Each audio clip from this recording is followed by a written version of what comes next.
Ukraine just launched another drone attack deep into Russia.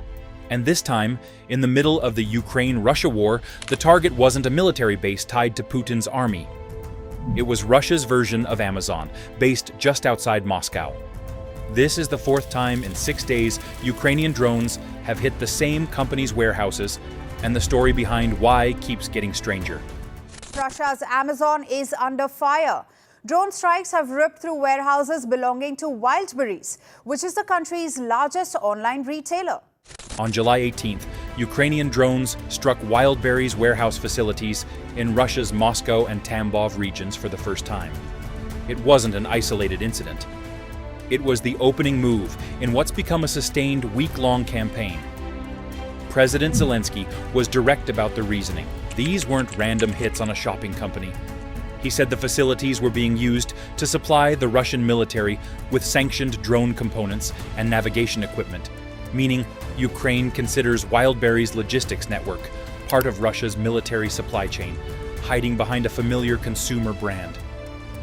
2 nights later, on July 20th, Ukrainian drones hit an oil depot and 4 more logistics warehouses near Moscow. Then, overnight on July 22nd, strikes hit Wildberries facilities in Krasnodar and Nevinomysk in Stavropol Krai, alongside an oil depot in Armavir. Witnesses near the Krasnodar warehouse reported hearing 20 to 30 explosions before the air raid siren even activated. It only started sounding after the strike had already happened, running for about 2 minutes before being switched off. Krasnodar's mayor confirmed the fire and said 10 people were wounded. And just 1 night later, on July the 23rd, drones hit Wildberries warehouses again, this time in Voronezh, which had already announced the day before that it would stop operating at night because of the previous strikes. Here's what makes this different from a typical infrastructure strike. The target is a household consumer brand, and its own leadership has had to respond in real time.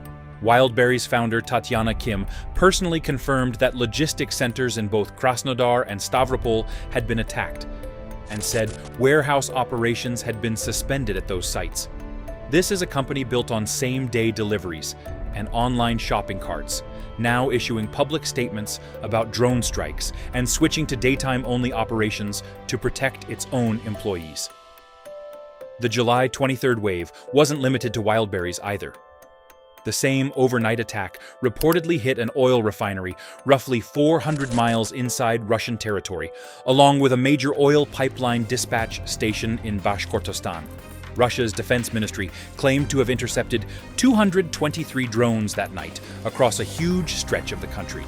Belgorod, Bryansk, Volgograd, Voronezh, Kursk, Rostov, Samara, and more than a dozen other regions, plus occupied Crimea. Tragically, a 3-year-old boy died in a house fire caused by a drone crash near Voronezh that same night, and separate strikes killed people in Crimea and Belgorod. This wasn't a single warehouse fire. It was one night inside a nationwide, simultaneous wave of strikes. And there are signs this campaign is reshaping Russia's defensive posture in real time. Reports indicate Russia has pulled a significant portion of the air defense systems that were protecting the shipyards where its nuclear submarines are built in Severodvinsk, redirecting resources to cover other threatened sites instead. In response to the drone threat generally, Russian industry has started building modular metal shelters, nicknamed Web, specifically designed to protect infrastructure from exactly this kind of attack. Meanwhile, Ukraine has kept building its own answer to the problem.